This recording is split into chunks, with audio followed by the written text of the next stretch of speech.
Just imagine you are arrested under section 325 of IPC, जो grievous hurt से deal करता है, जिसमें आपको 7 साल की पनिशमेंट हो सकती है। आप पर ट्रायल चलता है और आपको कन्विक्ट कर दिया जाता है, लेकिन कन्विक्शन के बाद भी आपको रिलीज़ कर दिया जाता है। सुनने में बहुत अजीब लगेगा, मतलब 7 साल की पनिशमेंट है, आप कन्विक्ट भी हो गए हो, लेकिन स्टिल आपको कोर्ट रिलीज़ कर दे रहा है। देखो, एक एक्ट है, एक्ट का नाम है प्रोबेशन ऑफ ऑफेंडर एक्ट। इस एक्ट के अंदर कुछ कंडीशंस हैं। अगर आप उस कंडीशन को फुलफिल कर देते हो तो दे आर चांसेस कि आप कन्विक्ट होने के बाद भी रिलीज़ कर दिया जाओ। लेकिन चांसेस इसलिए बोल रहा हूँ क्योंकि आपका राइट नहीं है, क्योंकि इस एक्ट के अंदर जो मेन 2 सेक्शन है, सेक्शन 3 और 4, उसमें कोर्ट की डिस्क्रिशनरी पावर है। वो चाहे तो आपको कन्विक्ट करने के बाद जेल भी भेज सकते हैं, नहीं तो आपको रिलीज़ भी कर सकते हैं। वो आपको रिलीज़ करते हैं प्रोबेशन पे। तो चलो बात करते हैं कंडीशन की। तो बेसिकली यहाँ पर 2 सेक्शन है। सेक्शन 3 जो डील करता है कि अगर आपने ऐसा कोई भी ऑफेंस कर रखा है जिसकी मैक्सिमम पनिशमेंट 2 साल है प्लस फाइन, या फिर जो पर्टिकुलर सेक्शन लिखे हुए हैं सामने स्क्रीन पे, इससे रिलेटेड आपने कोई ऑफेंस कर रखा है, तो ऐसे केस पे आपको प्रोबेशन पे छोड़ा जा सकता है, जो हार्डली 1 साल या 3 साल का हो सकता है। ये कोर्ट पे डिपेंड करता है, ठीक है। और ऐसे केसेस के अंदर कोर्ट ये भी देखता है कि आप फर्स्ट टाइम ऑफेंडर हो कि नहीं। वहीं सेक्शन 4 है, वो डील करता है कि अगर आपने ऐसा कोई ऑफेंस कर रखा है जो लाइफ और डेथ से डील नहीं करता, तो ऐसे केस के अंदर आपको प्रोबेशन में छोड़ा जा सकता है।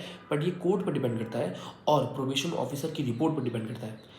अब प्रोबेशन ऑफिसर एक कोर्ट के थ्रू एक पर्सन अपॉइंट किया जाता है, एक ऑफिसर अपॉइंट किया जाता है, जो आपकी एक रिपोर्ट तैयार करता है कि उसके हिसाब से आपने कोई पहले पास्ट में कोई ऑफेंस किया है कि नहीं किया है, आपको प्रोबेशन पे छोड़ा जा सकता है कि नहीं, मतलब आप उसके लिए लायक हो कि नहीं, उसकी पूरी एक रिपोर्ट बनाता है। कोर्ट उसके बेसिस पे आपको प्रोबेशन पे छोड़ सकता है। लेकिन इस केस में कोर्ट के पास डिस्क्रिशनरी पावर है। इवन अगर प्रोबेशन ऑफिसर के थ्रू दी गई रिपोर्ट आपके फेवर में, लेकिन अगर कोर्ट को लगता है कि आपको नहीं छोड़ा जाना चाहिए, तो कोर्ट मना भी कर सकता है, क्योंकि ये आपका राइट नहीं है, ये सिर्फ एक लॉ है। अब आप इसकी एप्लीकेशन मूव कब करोगे?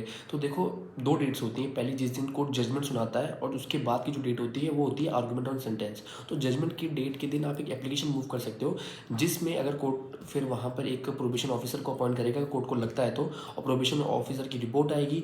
उस रिपोर्ट को आर्गुमेंट ऑन सेंटेंस के दिन देखा जाएगा। अगर कोर्ट को लगता है कि आप लायक हो प्रोबेशन पे छोड़ने लायक, तो कोर्ट आपको प्रोबेशन पे छोड़ सकता है। वो 1 साल भी हो सकता है, 3 साल भी हो सकता है, जिसमें आपको खाली एक छोटी अमाउंट देना पड़ता है, और उसके बाद आप प्रोबेशन पे छोड़ दिए जाते हो।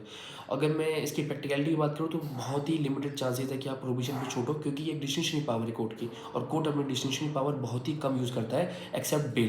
क्योंकि अगर वो डिस्टिंक्शनरी पावर यूज़ कर रहा है, मतलब फॉर एग्जांपल किसी ने अगर 420 भी है, 420 मतलब 420 का केस, और उसे प्रोविजन में छोड़ दिया जाता है जहाँ पर उसने करोड़ों का घपला किया है, ठीक है, तो ऐसे केस में जजेस को भी ऊपर जवाब देना पड़ता है कि आपने किस ग्राउंड पे इसको प्रोबेशन पे छोड़ा। अब है तो यार डिस्टिंक्शनरी पावर, बट स्टिल जजेस को भी जवाब देना पड़ता है। अब बात ये है कि कई लोग बोलेंगे कि भाई, एक तो पहली बात, इतना खर्चा हुआ किसी पर्सन पे जो ट्रायल चला इतने सालों साल, फिर बाद में कोर्ट उसे प्रोबेशन में छोड़ दे रहा है, तो इसका पर्पज़ क्या है इस एक्ट का? तो बेसिकली इस एक्ट को लाया इसलिए गया है कि भाई यार, कई बार ऐसे होता है कि जो फर्स्ट टाइम ऑफेंडर होते हैं, जिन्होंने इतना बड़ा ऑफेंस नहीं कर रखा है, गलती से इस मामले में फंस चुके हैं, अब वो जेल जाएंगे, तो जेल में जाने के बाद कोई वो एक संगीन अपराधी ना बन जाए, क्योंकि जेल का माहौल थोड़ा वैसा होता है।